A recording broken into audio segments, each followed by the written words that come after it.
Sa kabila ng pananalasa ng Bagyong Carina sa malaking bahagi ng bansa, nagpapatuloy ang pamamahagi ng tulong ng Batalya Care sa bawat komunidad sa bansa sa pangunguna ng founding chairman nitong si Dr. Carlo Batalya.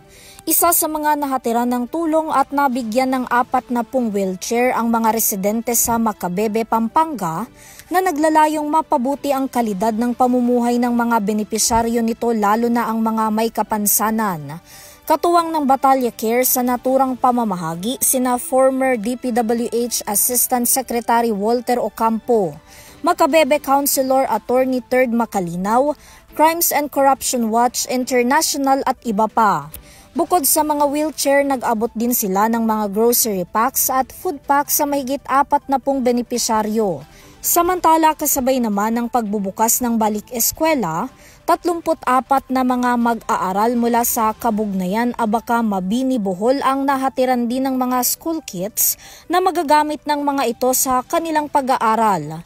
Tuloy-tuloy naman ang pag-iikot ng Batalya Care sa iba't ibang panig ng bansa upang makapaghatid ng mga tulong sa ating mga kababayan.